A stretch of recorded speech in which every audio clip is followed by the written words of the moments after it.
नमस्कार, सगळ्यांचं स्वागत. Magnetic fields due to electric करंटचा आज 5वा लेक्चर आपण बघणार आहोत. याच्यामध्ये आपण force acting on current carrying wire किंवा force acting on a current carrying conductor हे बघणार आहोत. स्टार्ट करत बघा. पॉइंटचं नाव आहे magnetic force on a wire.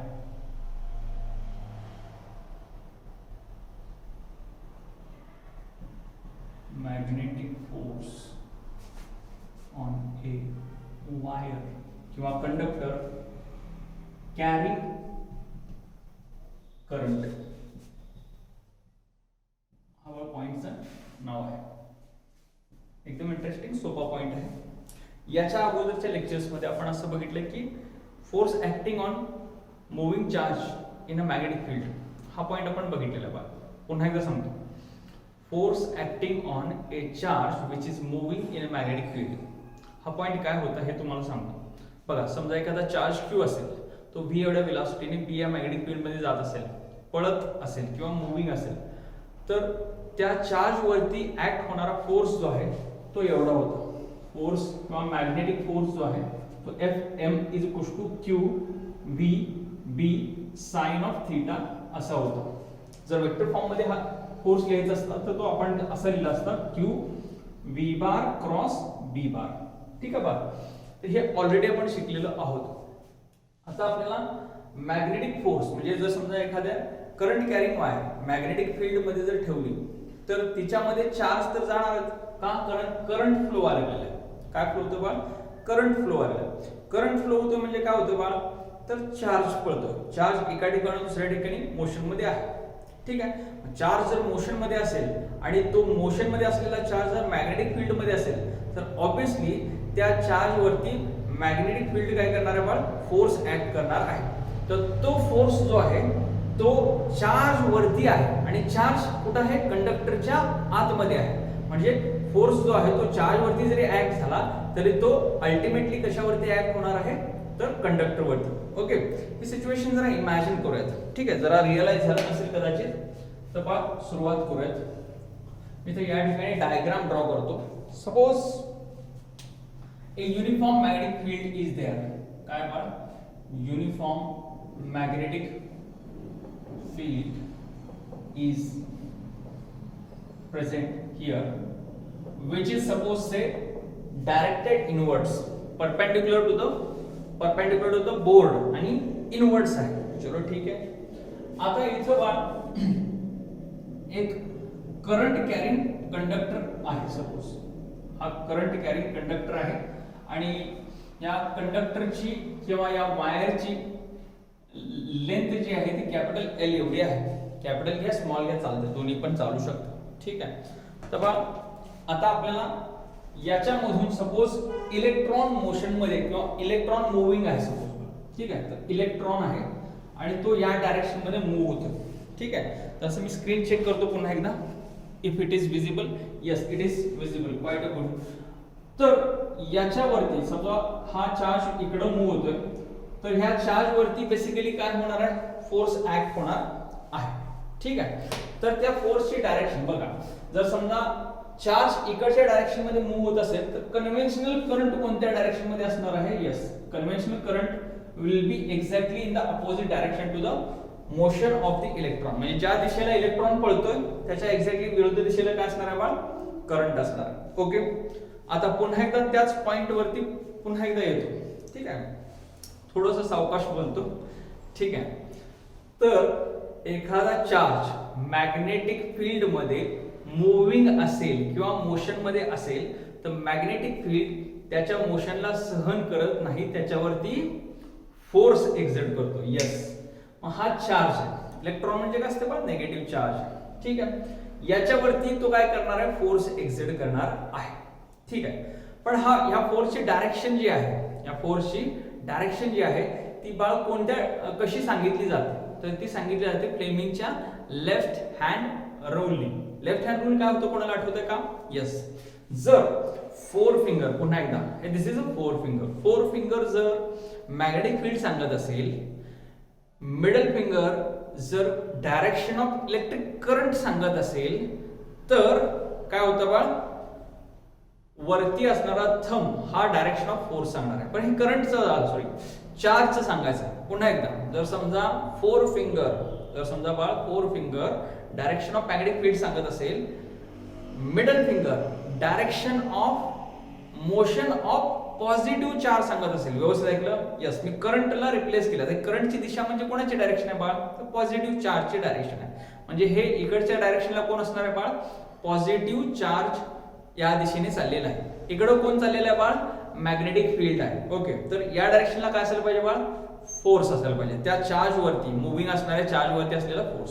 Okay, आता हे आपण इथे रिअलाइज करूया. तर असं प्रॅक्टिकली बघा, आता काय होतं बघा, मॅग्नेटिक फील्ड कुठे आहे? बोर्डच्या आतमध्ये. इलेक्ट्रॉन इकडं चाललाय, म्हणजे मला माझं मिडल फिंगर जे आहे ते या डायरेक्शन मध्ये दाखवणं गरजेचं आहे. या डायरेक्शन मध्ये दाखवून चालणार नाही. काय बोललो, कळलं का? इकडं दाखवून चालणार नाही. का? कारण डायरेक्शन ऑफ इलेक्ट्रॉन म्हणजे डायरेक्शन ऑफ निगेटिव्ह चार्ज आहे. पण आपण काय बोललो होतो? Direction of positive charge. Okay, म्हणजे इलेक्ट्रॉनच्या एक्झॅक्टली अपोजिट डायरेक्शन मध्ये आपण काय घेतो? Positive चार्जची direction. Okay, so magnetic field आत आहे बाळ. पॉझिटिव्ह चार्ज कुठे आहे? तर इकडे आहे. तर थंब कुठे आहे बाळ? थंब जो आहे तो अपवर्ड डायरेक्शन मध्ये आहे. सो थंब जो आहे तो बेसिकली काय सांगतोय? डायरेक्शन ऑफ मॅग्नेटिक फील्ड सांगत आहे. ठीक आहे, direction of magnetic field which is upward. समजायला का बघा? सो त्या इलेक्ट्रॉन वरती किंवा तिथे असणाऱ्या चार्ज वरती असलेला फोर्स जो आहे तो कुठे असणार बाळ? अपवर्ड असणार आहे. चलो, आता आपल्याला याचं एक एक्सप्रेशन बनवायचं आहे किंवा डेरिव्हेशन बनवायचं आहे. ठीक आहे, सपोज आता चार्जेस खूप सारे चार्ज याच्यातून फ्लो आले. काय व्हायला बाळ? खूप सारे इलेक्ट्रॉन्स मूव्ह आलेले आहेत किंवा चार्जेस फ्लो आलेले आहेत. इलेक्ट्रॉन ज्या दिशेला पळतात त्याच्या एक्झॅक्टली अपोजिट डायरेक्शन मध्ये कोण पळतंय बाळ? तर यस, पॉझिटिव्ह चार्जेस. आणि पॉझिटिव्ह चार्जेस जे आहेत ते कन्व्हेन्शनल करंटला काय करतात? कॉन्ट्रीब्यूट करतात. बेसिकली तसं बघायला गेलं तर ते अपरंट असतात. ठीक आहे, but will not go into that. आपल्याला इथं फोकस करायचं कशावरती बाळ? तर फोर्सचं डेरिव्हेशन काढण्यावरती. ओके, सो पहिल्यांदा वी नो इथं लिहितो. वी नो चार्जचा formula Q is equal to, formula काय असतो बाळ? तर तो असतो करंट इनटू टाइम. ओके, आता करंटला तसंच ठेवा, काय अडचण नाही. टाइमला आपण कसं लिहू शकतो बघा, वेलोसिटीचा फॉर्म्युला काय असतो? Distance upon time. मग टाइमचा फॉर्म्युला काय लिहू शकतो बा? तर तो लिहू शकतो आपण डिस्टन्स बाय वेलोसिटी. पण या ठिकाणी जी वेलोसिटी आहे ती कोणाची आहे? तर ह्या इलेक्ट्रॉन्सची, जे की ड्रिफ्ट करत पुढे चाललेले आहे. ड्रिफ्टिंग हा पार्ट जो आहे मी तुम्हाला करंट इलेक्ट्रिसिटी मध्ये पुन्हा एकदा समजून सांगेन. ओके, सो ही ड्रिफ्ट वेलोसिटी जर घेतली आपण तर डिस्टन्स जे आहे ते किती लागणार आहे? लेंथ ऑफ द कंडक्टर एवढं. म्हणजे डी च्या जागी काय येणार बा? कॅपिटल एल येणार. ओके, सो ही टी ची व्हॅल्यू जी आहे ती उचलून इथे टाका. So that becomes L divided by काय आलं बा? VD. So Q is equal to I L divided by VD. ठीक आहे, हे लिहून घेत चला बाजूचं, कारण मी रब करणार आहे. ठीक आहे, नेक्स्ट गोष्ट आपल्याला बघा समजून काय घ्यायची आहे. आता चार्ज मिळाला, पण चार्ज वरचा फोर्स जो आहे तो ऑलरेडी आपल्याला सांगण्यात आलेला आहे. तो किती आहे बा? We know. आणखी एकदा आपल्याला काय माहित आहे? We know magnetic force Fm bar acting on a charge हे किती असतं बा? Q V bar cross B bar, जे की मी बोर्डवरती थोड्याच वेळापूर्वी लिहिलं होतं. Okay, so this can also be written as Fm bar is equal to Q V. आता बार न लिहिता मी याचं मॅग्निट्यूड लिहितो. V B sine of theta, आणि याला वेक्टर मध्ये लिहिण्यासाठी मी इथे युनिट वेक्टर लिहितो n कॅप. ठीक आहे, ओके. सो आता बघा Q ची व्हॅल्यू किती आलेली आहे बा?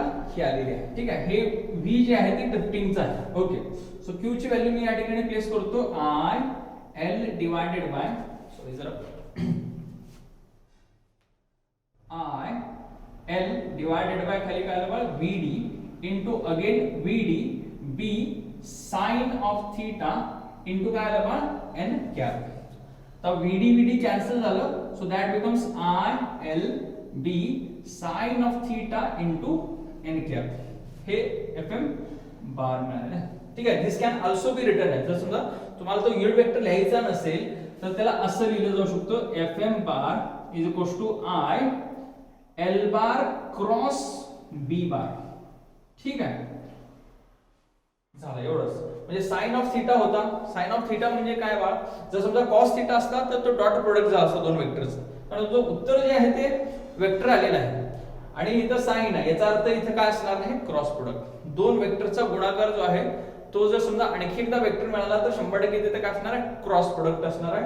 आणि दुसरी गोष्ट काय की साइन थीटा आहे म्हणजे क्रॉस प्रोडक्ट येणारच होतं. ओके, आता एक इंटरेस्टिंग फॅक्ट याच्यामध्ये अशी पण आहे की म्हणजे हे बऱ्याचशा मी स्वतः बऱ्याचशा ठिकाणी बुक्स मध्ये किंवा व्हिडिओज मध्ये पाहिलेलं आहे की एल बार क्रॉस बी बार घ्यायचं का बी बार क्रॉस एल बार घ्यायचं. ठीक आहे, त्याचं ही एक्सप्लेनेशन मी या ठिकाणी थोडंसं देतोय. बाय द टाइम हे तुम्ही लिहून घ्या बा. लिहून घेतलंय का बघा, लिहून घेतलंय का बघा. ओके, सो मी हीच डायग्राम, आता हा कंडक्टर असा आहे की नाही, थोडासा तिरका करतो. ठीक आहे, आता बघा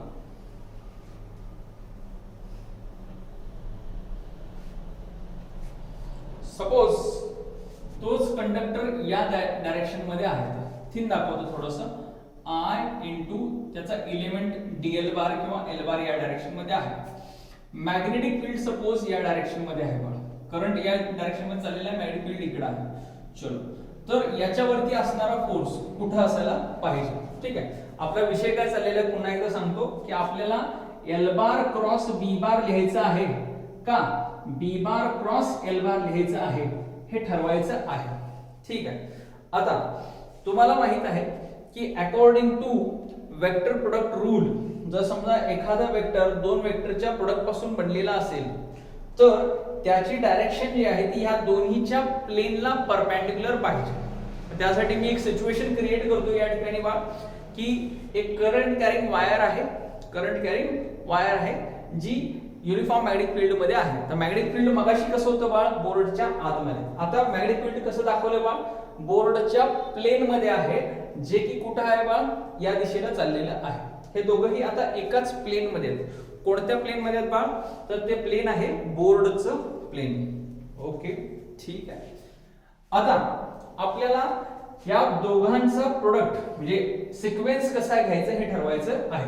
तर हे साइन ऑफ थीटा जे आहे त्यातला हा जो थीटा आहे हा अँगल बिटवीन काय असायला पाहिजे, एल आणि बी असायला पाहिजे. ठीक आहे, तर लेंथ वेक्टर इकडे घेतलेला आहे आणि मॅग्नेटिक फील्ड इकडे घेतलेला आहे.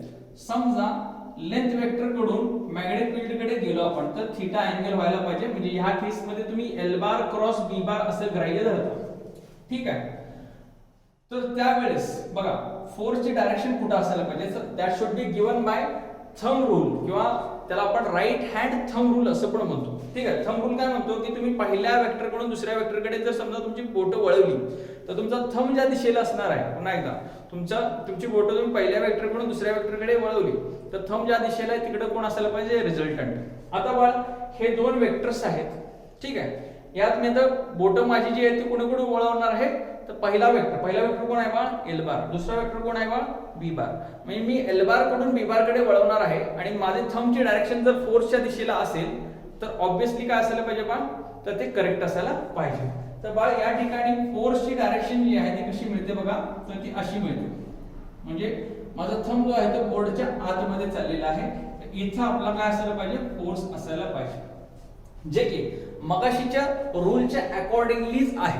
बघा मगाशीचा रूल काय म्हणत होता बघा, मगाशीचा रूल आपण फ्लेमिंगचा लेफ्ट हँड रूल वापरला होता. आता मी राईट हँड थंब रूल वापरला. ठीक आहे, सो फ्लेमिंगचा लेफ्ट हँड रूल काय म्हणायचा, फोर्स कुठे असायला पाहिजे, तर अलॉंग थंब. किंवा ज्यावेळेस हे मॅग्नेटिक फील्ड सांगते आणि हे काय सांगते बाळ, current. Okay, so magnetic field आणि करंट, तर बघा हे करंटची दिशा आहे, हे मॅग्नेटिक फील्डची दिशा आहे. माझा थंब कुठे आहे बाळ, थंब माझ्या बोर्डच्या आतमध्ये. आता सुद्धा बघा आता राईट हँड वापरणार, राईट हँडने सुद्धा काय होतं बाळ, मी एल बार कडून बी बार कडे गेलो, थंब अजून सुद्धा आतच आहे. म्हणजे राईट हँड थंब रूल वापरल्यानंतर किंवा फ्लेमिंगचा लेफ्ट हँड रूल वापरल्यानंतर जी फोर्सची डायरेक्शन मिळते ती सेम आहे. याचा अर्थ आपण एल बार आणि बी बार मध्ये जो सिक्वेन्स घेतला होता तो हा करेक्टच होता. मग चुकीचा काय होता, हा चुकीचा आहे. हा चुकीचा कसा आहे मी पुन्हा एकदा सांगतो बघा. जर समजा आपण बी बार क्रॉस एल बार घेतला असतं तर काय झालं असतं बघा. जर समजा आपण बी बार क्रॉस एल बार घेतला असतं तर डायरेक्शन अशी झाली असती. तर त्यावेळेस मला बोटं जी आहे ती राईट हँडचे बोटं जी आहे ते मला अशी वळवावी लागली असते. कुठून कुठं बाळ, बी कडून एल कडे. मग माझा थंब कुठे बाळ त्यावेळेस बोर्ड मधून बाहेर. त्यावेळेस थंब कुठे बाळ माझा बोर्ड मधून बाहेर, जे की फ्लेमिंगच्या लेफ्ट हँड रूलच्या अगेन्स्ट आहे. याचा अर्थ हे करेक्ट होतं आणि हे रॉंग होतं. ठीक आहे. आय होप तुम्हाला हा पॉइंट समजला असेल. ठीक आहे.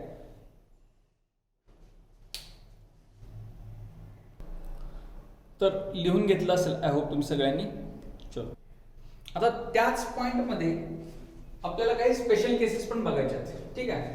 आपला फोर्सचा फॉर्म्युला पुन्हा एकदा सांगा. वेळी force acting on current carrying wire FM bar किती आलेला बा, किंवा एफएम इज इक्वल टू काय आलेला बा formula, I L B sine of theta. ठीक आहे.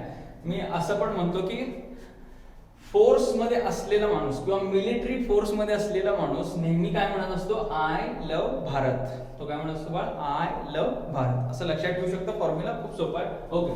सो आता स्पेशल केसेस, ज्यावेळेस थीटा हा 90 डिग्री असतो त्यावेळेस फोर्स जो आहे एफएम हा काय मिळत असतो बाळ, मॅक्सिमम मिळत असतो. त्यावेळेस काय मिळत असतो बाळ, मॅक्सिमम. सो दॅट इज किती येते त्याची value, I into L into B into sine of 90. Sine 90 किती असते बाळ, 1. So I into L into B. So हा मॅग्नेटिक फोर्स जो आहे तो मॅक्सिमम केव्हा असणार आहे, ज्यावेळेस लेंथ ऑफ द कंडक्टर हा मॅग्नेटिक फील्डला परपेंडिक्युलर असणार आहे. So this is case 1. येतो case 1. Now next is second case. दुसऱ्या केस मध्ये काय होतं बाळ बघा, केस 2. ठीक आहे. केस 2 मध्ये सपोज थीटा हा 0 डिग्री किंवा 180 डिग्री घेऊयात. ठीक आहे. या केस मध्ये काय होणार बा, तर कॉसची साइनची व्हॅल्यू किती असणार आहे, 0 ला किंवा 180 ला ही 0च येणार आहे. So FM is equals to I into L into B into sine 0 घेऊयात किंवा sine 180, answer will be 0. So या केस मध्ये आलेला फोर्स जो आहे हा बाळ काय असायला पाहिजे, मिनिमम असायला पाहिजे. मिनिमम असायला. मॅग्नेटिक फील्डला करंट कॅरिंग वायर पॅरलल पण असता कामा नये किंवा अँटी पॅरलल पण असता कामा नये. अदरवाइज काय होईल, फोर्स जो आहे तो 0 होईल. जर समजा पॅरलल किंवा अँटी पॅरलल झाला तर फोर्स काय होणार आहे, 0 होणार आहे. Okay. So will go for the next point. हे सुद्धा लिहून घ्या. ओके. नाउ आता आपल्याला बाळ जर समजा तो करंट कॅरिंग कंडक्टर जो आहे तो आर्बिट्ररी लेंथचा असेल, आर्बिट्ररी शेप किंवा आर्बिट्ररी लेंथ ज्याला आपण म्हणतो, व्हॉट इज इट. सो इथे लिहितो point magnetic force on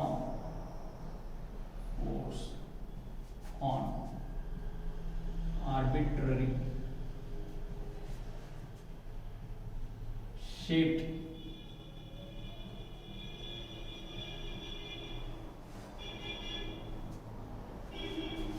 conductor. ठीक आहे. ओके. सो आपल्याला एक आर्बिट्ररी शेपचा कंडक्टर आता इथं बनवतो मी या ठिकाणी. ठीक आहे. असं बनवण्यापेक्षा ना सगळ्यात बेटर राहील की असं बनवलं, किंवा सुरुवातीला पॉइंट समजून घेऊपर्यंत असं एक विचित्र शेपचा कंडक्टर मी या ठिकाणी बनवून घेतो. ठीक आहे. आणि आता इथं सपोज मॅग्नेटिक फील्ड आहे which is suppose say perpendicular to the field, perpendicular to the board आहे आणि याच्यातून करंट फ्लो आलेला आहे. याच्यातून काय आलेला, करंट फ्लो आलेला आहे. याचा छोटासा एलिमेंट तुम्ही डीएल बार कन्सिडर करा, त्याच्यावरचा फोर्स काढायचा. तर छोट्या एलिमेंट वरचा फोर्स जो आहे तो असा मिळेल. ठीक आहे. इथे लिहितो force on small element Diehl which is part of a conductor. तर तो डीएल बार असणार आहे, तो किती असणार आहे, I DL bar cross B bar. ठीक आहे. Therefore total force on conductor वरती असणारा टोटल फोर्स तो किती असायला पाहिजे बा, तो असायला पाहिजे एफ बार असायला पाहिजे integration of DF bar which should be integration of I into DL bar cross B bar आहे का. सो करंट तसाच राहू दे, integration of DL bar cross B bar. आता हे cross B bar magnetic field जे आहे ते युनिफॉर्म आहे, ते सुद्धा इंटिग्रेशनच्या बाहेर राहील आणि करंट सुद्धा युनिफॉर्म आहे, तो सुद्धा याच्या बाहेर. सो इंटिग्रेशन राहणार आहे बेसिकली कोणाचं, तर फक्त लेंथचं. म्हणजे हे लेंथ प्लस करत गेलं तर तुम्हाला फायनल आन्सर मिळू शकतो. So that will be the total force. That will be the total force. I hope तुम्हाला जो पॉइंट समजला असेल. ओके.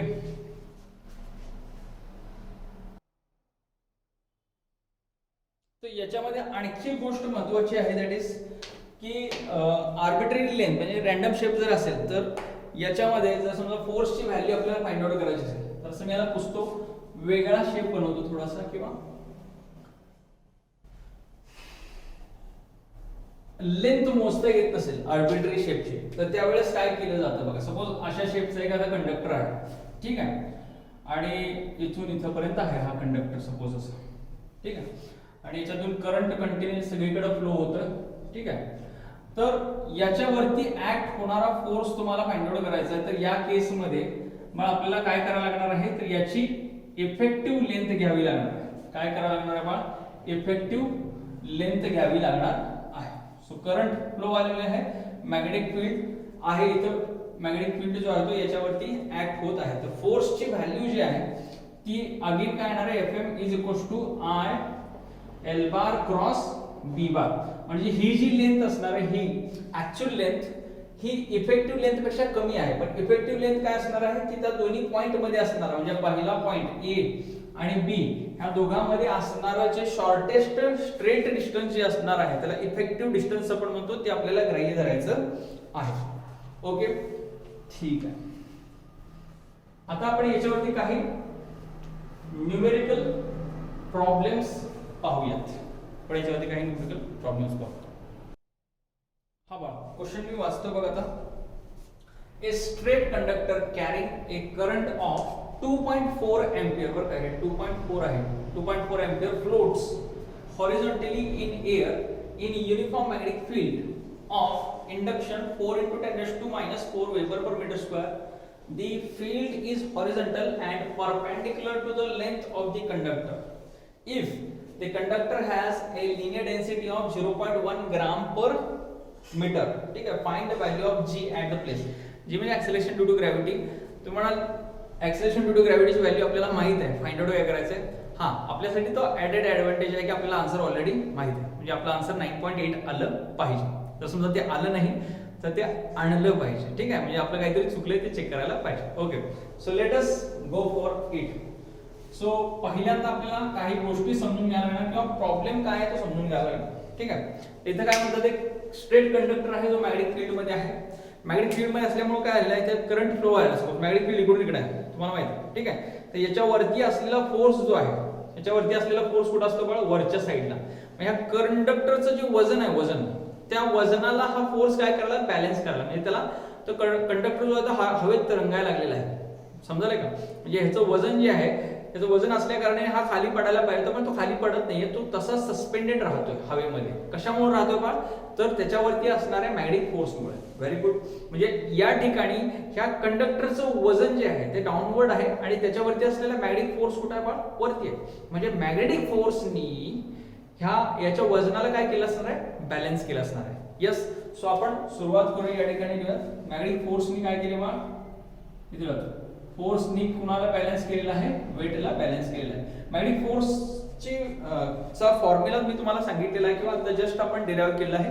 काय आहे, yes yes, the answer is ILB sine of theta W. ठीक आहे. आता या ठिकाणी ते हॉरिझॉन्टली ठेवलेलं ना, युनिफॉर्म मॅग्नेटिक फील्ड आहे जे की परपेंडिक्युलर म्हणून सांगितलेलं आहे. म्हणजे थीटाची व्हॅल्यू किती आहे बा, 90 आहे. So that becomes ILB sin 90 is 1. ठीक आहे. इथं 90 आहे असं लिहून which is equals to W. W can be written as m into g. ठीक आहे. आपल्याला काय फाइंड आउट करायचं बा, तर आपल्याला g फाइंड आउट करायचं आहे. तर पहिल्यांदा की नाही मी काम करतो, ह्या l ला खाली इकडे घेतो. सो दॅट बिकम्स बघ IB is equals to m by l into g. आता ही एक स्पेशल क्वांटिटी झाली, मास पर युनिट लेंथ, जिला लिनियर डेन्सिटी असं पण म्हणतात. जे किती दिलेलं बा, 0.1 ग्राम पर मीटर. ते किती दिलेलं बा, 0.1 ग्राम पर मीटर. ठीक आहे.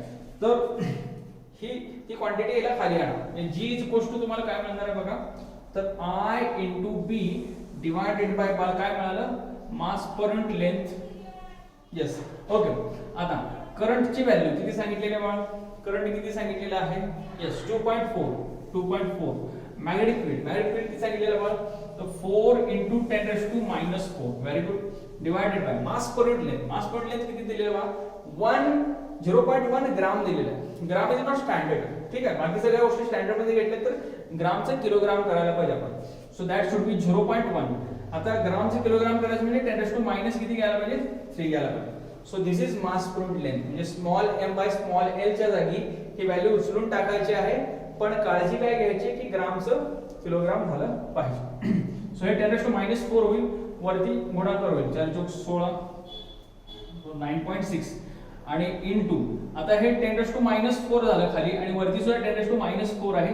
हे दोन्ही एकमेकांना कॅन्सल होतील. सो आन्सर किती आला, 9.6 मीटर पर सेकंड स्क्वेअर. ठीक आहे.